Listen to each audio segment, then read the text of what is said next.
I don't even know what this video is really. I have some zines here, and I realized that I didn't include them in my January wrap-up slash book haul that I did earlier in the month. I don't know if that's something that you guys want me to do, if you want me to include the zines that I get in these wrap-ups, because I would love to know your thoughts. I don't know. What are your thoughts? Let me know below. That kind of rhymed.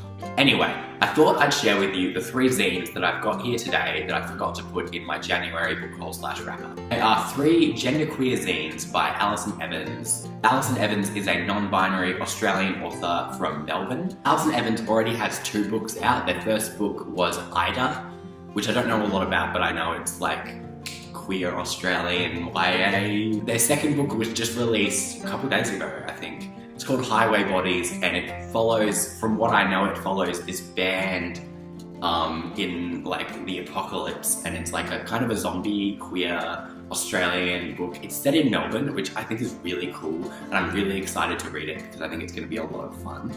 Also, I really want to prioritize reading a lot of Australian queer lit, because there's not a lot of it out there, surprisingly, so I feel like it's really important to support that sort of thing, at least for me. So I actually don't know a lot about the genderqueer experience, so I ordered these 3 zines from Alison Evans Etsy to kind of know more about it, because I really want to learn about the genderqueer experience, especially in Australia. I think it's really important to support people of different sexualities and gender identifications, especially within the LGBT community as well, because I feel like within the LGBTQIA+ community, there's a lot of animosity towards asexuals, bisexuals, aromantic people, pansexual people, genderqueer people of like every kind. I feel like it was just very important to pick these up and kind of learn more about it rather than just not.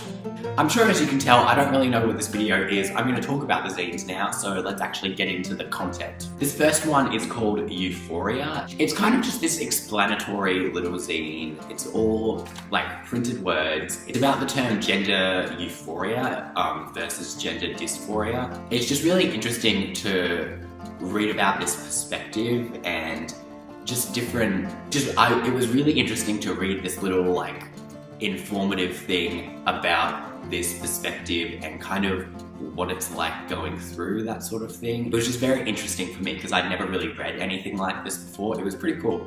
And the second one is this little zine called My Gender is a Monster by Alison Evans. It was very interesting. It's very cute. There are a lot of really nice like drawings and illustrations in here. It kind of just explains their gender in a very poetic way, and it was really interesting to read. And I loved it. It was great. I thought it was really, really good. And again, I just found it really, really informative, and I found that it really helped me kind of not identify with, but like understand where this experience comes from, kind of. And this one is a lot bigger than the other 2 zines. This is actually a short story called Only Stars by Alison Evans. It follows a non-binary character named Bon and their romance with this robot that they find. It is sci-fi, sorry, I should have mentioned that. This is a sci-fi short story. It's really short, it's a quick read, it's really small and cute, and I love it. It's great, it's really, really good. What I found that was really good about these 3 zines in particular was like reading these 2 and being like, oh yeah, alright, sure. And then reading this one and seeing like what these 2 have to say in action. I thought it was really, really cool and interesting to read, and it really kind of helped me understand more a little bit about the genderqueer experience. Reading these 3 zines kind of made me realise that queer representation is for everyone as much as it is for just queer people. Hear me out, I know it's going to sound really, really like weird and like, what are you saying? Obviously, queer representation first and foremost is for queer people, of course. Like, that's what any representation is for. But I also think that this sort of representation is really important to teach those people what it's like to have those experiences. And I think that's also really important because I learned a lot from reading these 3 zines, and I think that they were really important. As you can tell, I didn't really know where I was going with this video, and I don't really know if I've gone anywhere. I feel like I've kind of just been going in circles the whole time. But I really just wanted to support more Australian queer authors. So here you are, here's the video. Yeah, there you go. I'll definitely be picking up Highway Bodies by Alison Evans because I think that that's going to be a really, really good time. I'm very excited to see what they have in store for all of their readers. Coming up soon. I'm really excited about it. It's gonna be good. If, like me, you didn't know a lot and you want to know more, pick up these zines at Alison Evans Etsy. It's definitely worth it if you want to learn more about the genderqueer experience. It's a good time. And yeah, that's kind of all I have to say. I feel like that's gonna wrap that up. Thanks so much for watching. Bye! So I ordered these 3 zines. The genderqueer experience. Oh my god. Their second book is...